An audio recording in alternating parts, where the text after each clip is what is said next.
Good afternoon, everybody. Welcome to episode 2 of Carl's Uber Life, where I interview some of the most interesting people in Washington, D.C. Today, I have the sincere pleasure of interviewing and talking to not only the CEO of Reston Limousine, one of the nation's, in this area's definitely largest transportation provider, but also a great personal friend of mine, Kristina Bouweiri. Kristina, thank you so much for joining me on this wonderful ride that I'm calling life right now. Tell me a little bit about you and kind of how we know each other, and let's just get going.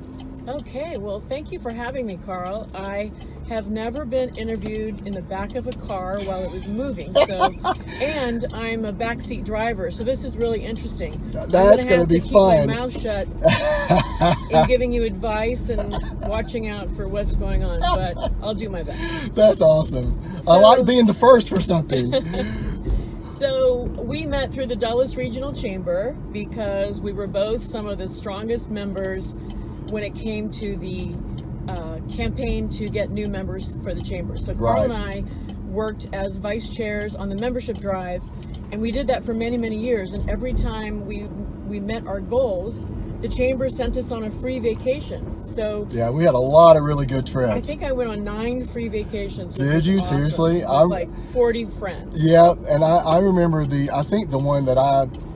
one that was the most exciting was the Mediterranean cruise, but one where I think I actually had the most enjoyment was Punta Cana, where we did the all-inclusive, because that seemed like it was more kind of intimate just with us kind of hanging out. So that was a fun thing. Those were really good times. So, Kristina, tell me a little bit about how you got into the transportation business with Reston Limousine. Obviously, some of the folks that are going to see this won't have any idea from the area about what Reston Limousine is. But tell me a little bit about how you got going there and how that got started. So I was selling advertising, and I was cold calling out of the yellow pages, and I got an ad with William Bouweiri, who owned Reston Limousine. Okay. And I got an appointment with William Bouweiri. This was in 1990.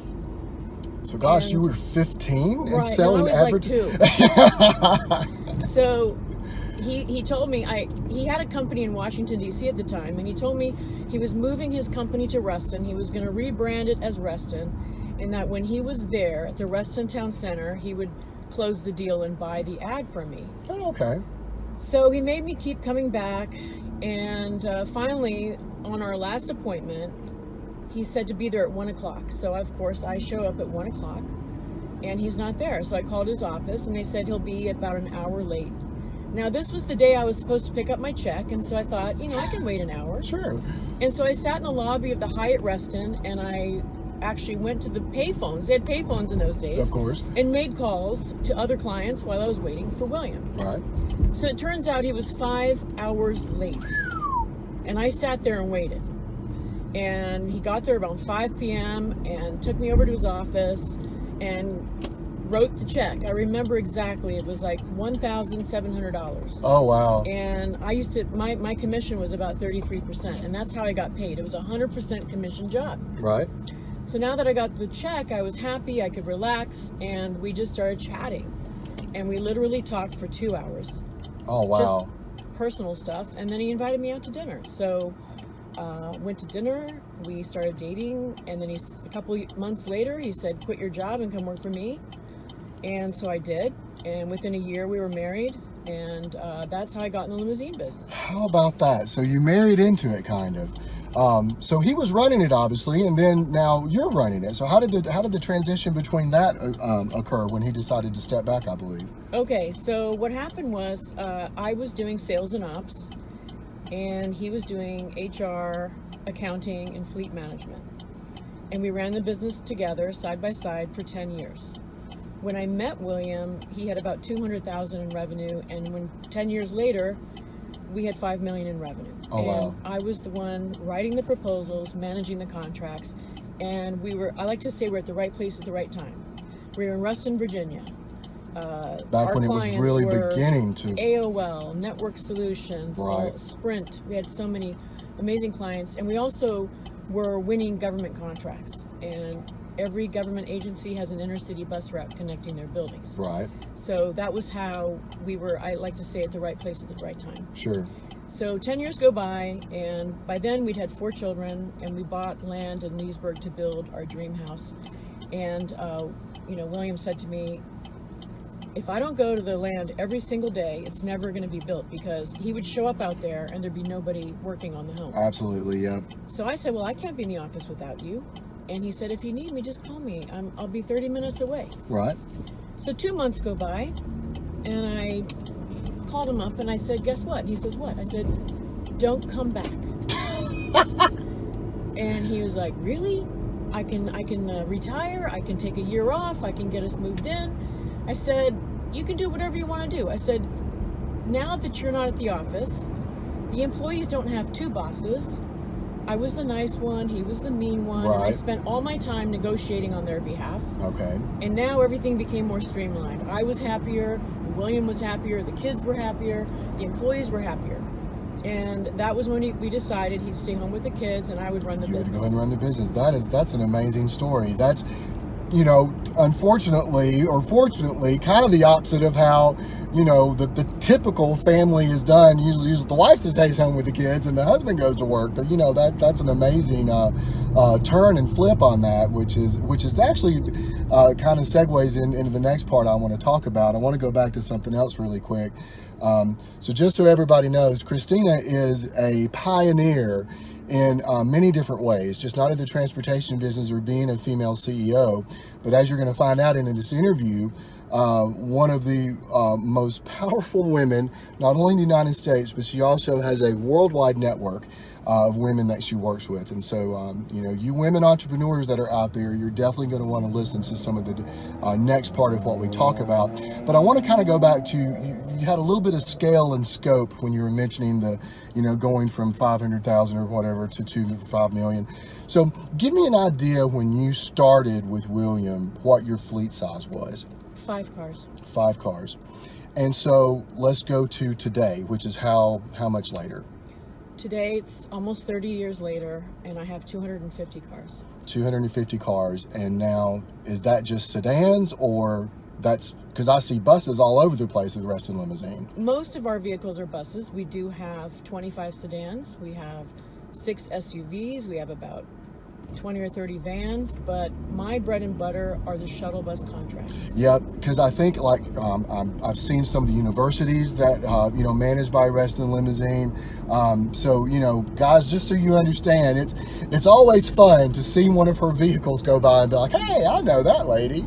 So I want to go into what you have done as a female entrepreneur in the transportation business, and kind of what you used to build the business to where it is today, and what got you to the level that you are, not only as the CEO of Reston Limousine, but as one of the premier CEO and female leaders in the United States, and not only that, but the world.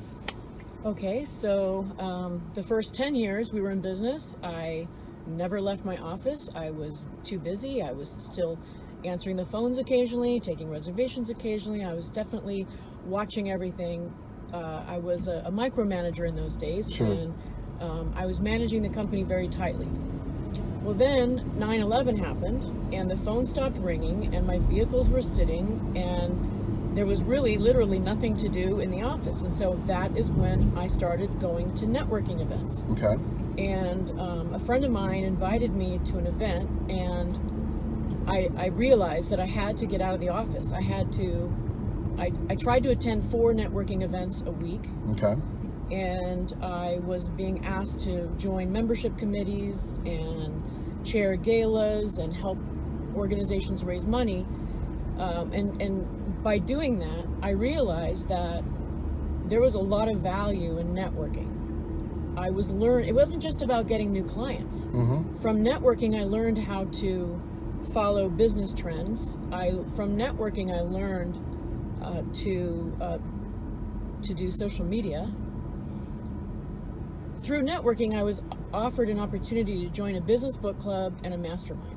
Okay. And also through networking, I met a banker who was able to approve loans for me in 24 hours. Oh, wow. And I met other business people that had better vendors than I did, and they turned me on to a better insurance agent. And I just started, everything became better in my life. I was making better decisions. I was learning a lot. I was being connected to people that could show me the shortcuts in business. Right. It was during this time that I hired a business coach as well. And that was life changing for me to have someone work with me one-on-one. Sure. Because I have a degree in political science. I had no business background. training. Right. And so everything I did in the first 10 years was by luck. And if I made a mistake, I learned from that mistake. So now the second 10 years, what I wanted to do was learn how to run a business better, network to meet the people out there in the community that could help me grow my business. Right. And of course, have access to better vendors, employees, and take a different approach. And it really paid off. So for the next 10 years, I actually spent most of my time outside of the office. And I was able to grow the company to 17 million. Wow. And if you want to know how many cars we had, it was probably about 150 cars. So you pretty much just about doubled it by the power of networking. We actually tripled it because when William stopped working in the year 2000, we were doing 5 million. And then in 10 years later, in 2010, we were doing 17 million. And I like to say that was because of networking. Networking is what grew my business, grew me as a person, turned me into a lifelong learner, someone who's very curious, always wants to learn more. And I believe that is the reason why the company grew. Wow, that's an amazing story. And you know, that's one of the reasons I'm doing what I'm doing driving, is because I get to meet so many different people from varying backgrounds, hear so many different stories, and there's not a day that goes by that I don't learn something I didn't know from a total stranger that otherwise I would have never met. And so, you know me and the power of networking that I believe in. Kind of tell me a little bit about how you were. Now, I remember, and I don't recall the exact thing that you went to, but it was something a few years ago that you were invited. And why does Japan stick out in my mind? But there was China. That's it. How did you get involved in some of the more international stuff, networking wise? So in 2007, I was honored by Enterprising Woman magazine as the Enterprising Woman of the Year. Okay. Which led to my being asked to join their board. That was a meeting in Florida every January. So if you live in DC, you definitely want to go on as many trips to Florida as you can in the wintertime. And of course I said, yes, I'll join your board. And every year I'd go down to Florida. And as a board member, it was our job to teach the seminars and classes at the board meetings. Right. So I taught a class every year, and one year I was teaching a class on social media, and a woman in the audience, her name was Irene Natividad, she asked me to come to China and teach a class in social media in China for the Global Women's Business Summit. And so I did that, and it was incredible. Wow. And the next year I taught a class in Turkey, and the year after that I taught a class in Greece. And so I attend this global summit of women every year. Huh. I've stopped teaching classes because I like to just relax and enjoy myself and meet the other women. And I find that when I'm teaching a class, it almost feels like work, or there's more stress involved. It's like there's a kind of a barrier there. There's less free time. Right. And there's so much you can learn from these women that are from all over the world. When I was in China, I met a woman that owned 3,000 spas. Wow. So here's a great number. So in the United States, there are 10 million women in business. And in China, there are 100 million women in business. Wow. Just to give you some perspective. That is actually astounding. I had no idea. And the sizes of their companies are way bigger than ours because their country is bigger and the opportunities are bigger. So how about that? That was fascinating. I know as Americans, sometimes we think that, we're the best at everything and whatever like that. So that global perspective that you've had by going to all those different places probably opened your eyes a lot. You just opened mine. I had no idea because in my mind, I think of the Chinese culture as being male dominated, but it may still be. But the fact that there's so many more women entrepreneurs and women-owned business than there is in America is really a crazy statistic. So, we kind of covered the power of networking, and you touched on social media there for a minute. Kind of, because obviously when you started doing this, the word social media probably did not exist in the vernacular out there as much as it does today. So kind of tell me how you got started in that and what you did to get it to where it is today with you. So I started with the blog, and I don't remember what year it was. It was either like 05 or 06. And well, actually in 2003, I believe, I joined LinkedIn. I was one of the first members of LinkedIn, read about it in the Washington Post. Now I'm like a complete power user of LinkedIn. But soon after the blog, the blog was amazing. And I did some interviews of some CEOs on my blog. Oh, wow. And they were the most popular postings that I put on there. But my blog was all about traffic and, solutions to the traffic in the DC area. And it got me on TV. Someone wrote about my blog in a book. So the blog was the first place we went. And of course, we still have a blog. Thankfully, today, I don't have to do the blog personally. Right. But I was also, an early adopter and joined Facebook and Twitter and, all of those sites early on. But I think it helps to be an extrovert. I'm an extrovert. I love people. I'm energized by people. I'm also transparent, and I'm sort of like an open book. Right. So I'm always willing to share. The good times, the bad times. I'm just someone who, maybe it's a stress relief for me. I don't know, but I like to share. I like to help people. And so by being an extrovert, loving people, and doing a lot of networking, there's a lot of opportunities to that's a lot of content for social media. Right. And it's worked very well for us. So how many followers do you have on your social media, on Facebook and Instagram and all that kind of stuff? So I know I have about 7,000 followers on Twitter. Okay. I have, I believe, 5,000 followers on Facebook. LinkedIn, I believe it's about 2,000 followers, and Instagram, I have no idea. This is my weak link. I'm trying to do more on Instagram, and I do believe that platform is more popular right now than just about any other. So that one we are working on. We are working on at the office. But for me, the one that I kind of like the most is Facebook. That's the one that I sort of focused on, and I feel more comfortable there. Right. And I think also people of my generation are more on Facebook than Instagram, but we're trying to continue. It's a challenge to always stay on top of all the social media and what's popular and what's not popular. Exactly. So. Yeah, it is a changing dynamic, and until I started Carl's Uber Life and really started looking at this, I didn't really think much about Instagram. But it ended up being something that, I found for what I'm doing with posting pictures with people, and I had Halloween costumes in the car last night. It's a more visual medium more than it is I guess a text medium. And so Yes. For what I'm doing, it works a little bit better for me. For what you're doing, I think you're right. It's up and coming, but it's not as relevant as some of the other channels that you're probably using. So tell me,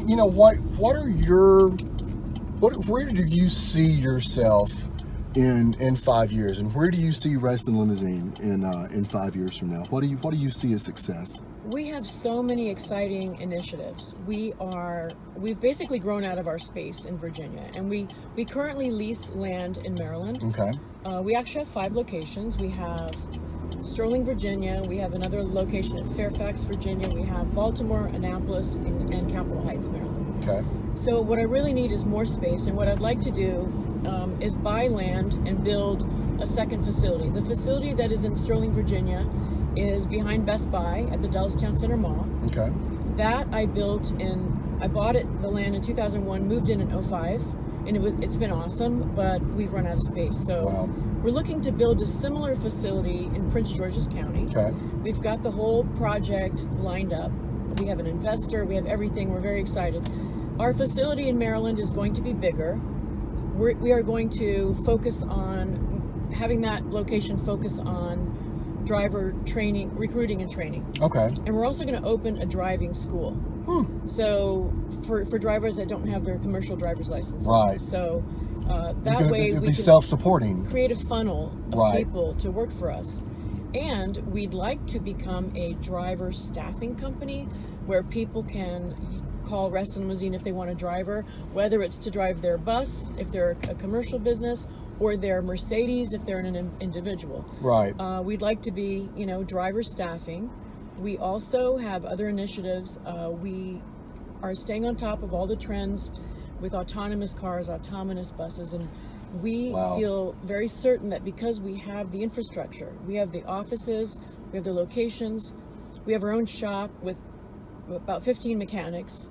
Yeah, I was going to tell everybody, when she was talking about this facility in Sterling, I've actually seen it. What you guys have got to realize, they do all their own maintenance, all of the vehicles they keep up, everything is done out there. And so it's not like she's going down to, the local auto center and having them do her cars. She does it all, they do it all within their self-contained area there. So when you're talking about this new facility, you're going to be talking about that plus some, I would imagine. So the one in Maryland will be bigger, greater, more amazing, and we know that will situate us beautifully for the future when we will be hopefully, supplying the driverless cars and buses. We will be housing them, we will be maintaining them, we'll be washing them. So we're also looking to the future to see how we can remain relevant. Right. Wow, that's really neat. It's fun to, you don't think about some of these because it's just not out there right now. I think the only news we had about the autonomous cars was that one of them ran over somebody somewhere. But I'll just tell you guys, and any of you that follow this, obviously I'm a driver, and so some of it's relevant to me as well. It is going to be something over the next few years. It's going to be one of those things that is going to blow up, and it's going to catch. Unlike Kristina, who is on the forefront and forward thinking about this, there's going to be a lot of people. For example, the taxi industry was probably caught by surprise by some of the ride sharing stuff. But the autonomous vehicles are going to definitely be the next phase of transportation, and it's exciting to hear somebody in the world of normal vehicles right now that is actually thinking about the forward thinking concept of the autonomous cars. So I want to kind of, wrap up a little bit here. I want you to tell me a little bit more about some of the achievements you have had as a female entrepreneur, as the CEO of a multi-million-dollar corporation, and some of the personal things that you've done. I kind of explained earlier, guys, that she is a leader amongst women, not only here but all over. So kind of give us some ideas of some of the things that you've been able to achieve in the past few years, Kristina. Well, I also started a monthly networking lunch for women called Sterling Women. Okay. And we just had our 10th anniversary, and I was hugely honored by 2 politicians attending that lunch. We had Phyllis Graham, who is chairman of the Board of Supervisors of Loudoun County, and we had Barbara Comstock, our congresswoman. Okay. Both attend the lunch and give me a declaration of accomplishments for having that business lunch in force for 10 years. One of the things we do at that lunch is we showcase charities. Of course, we showcase women in business, but we also showcase charities. And we have raised over $800,000 through these events that I've put on for the charities of Loudoun County. So I'm very, very proud of that. I'm also a founder of another group called 100 Women Strong, which is also an organization that is trying to uplift the status of women, children. The other mission is to help hunger, homelessness, and education. Okay. So a big part of who I am from day one was always trying to give back to the community, and it's been a huge honor to be part of many of these initiatives and to be recognized for my work. Wow, that's amazing. I didn't know about the 100 Women Strong. I knew about Sterling Women because when I was out in Fairfax County and things like that, I would come to the event every now and then. How many people do you typically have every month? About 120 women come to my lunch. Actually, we have men as well. Okay, yeah. In fact, many sponsors are men. Right. I have a gentleman that has a business. He's like a general contractor, and he does renovations that's the only thing he does to promote his business. He comes to Sterling Women. That's where he gets all of his work. And Nice. I have a male sponsor who's a baker, and he makes beautiful, wonderful cakes. I'm sure you know who I'm talking about. Yes, I do, actually. He's been a sponsor from day one. So yes, we have a lot of male sponsors. We have wonderful, wonderful sponsors in the community. Okay. People that like my vision of showcasing women in business. That's really awesome. And, it's definitely so relevant today, I think, in some of the climate that we have to really focus on areas and people that have been successful in some of the good things. And it really makes me happy to hear, about giving back. That's always been something that's important to me. And, you have always been such a good friend and always just the most humble person I've met. Many years ago, and so it has always been such a good thing to see you grow and succeed and to be able to give back. So I'm going to kind of finish with my my little question here. If you were able to go back to the 20-year-old you, somehow time travel and go back, what would you tell yourself to do differently? I think that I would tell myself to be more open and less, less focused on a certain career path, because at the end of the day, what I ended up doing for a living was totally different than what I thought I was going to do when I was in high school or when I was in college. Yeah, political science, and now you own a transportation company. So I really think that you have to be open to opportunities. You have to have an open mind, right, to really be able to take advantage of the opportunities that come before you. I had very small dreams about the limousine business. We had 5 cars, and I thought, wow, maybe one day we'll have 10. And then when we got 10, our dream was to have 15. Right. Never in a million years would I have ever imagined that I would be running this company with 400 employees. And, my husband and I got divorced, and I bought him out. Mm-hmm. And so the company is mine, right. 100%. And I'm very proud of it. And Yeah. It was my first child, and I care about my employees. I care about my managers. I would say one of my best achievements has been building a great team of people to work with me. They are so loyal and dedicated. And it really humbles me to know that so many people talk about how we have a great culture at Reston Limousine. We do have a consultant that works for us with other limousine companies around the country, and she said, Kristina, you guys have the best culture. Wow. That was the biggest compliment anyone could pay me. Yeah, that's really, and that is such an important thing. And, employee turnover is something that a lot of companies struggle with. And it sounds like you've got a good bunch of folks behind you that are very happy where they are and don't want to go anywhere. That's really good, Kristina. Well, I'm going to wrap up. Do you have anything else you want to add really quick, or anything you want to ask me?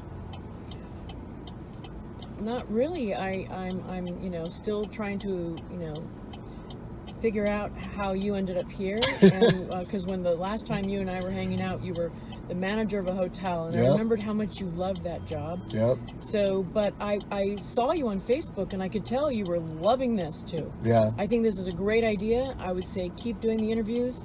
Someone else had me on a podcast about a month ago, and there's already been 5,000 views, including someone reached out to me from Australia. Oh, wow. I think this is great. Just keep doing what you're doing.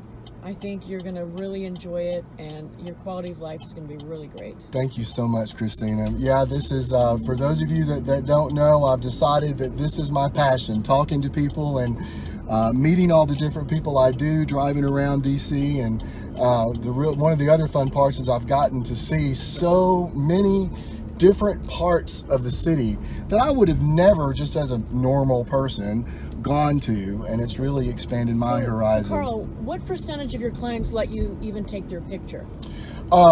So I have given about 700 rides so far in the 7 months I've done this, and I have posted about maybe 120 pictures on Instagram.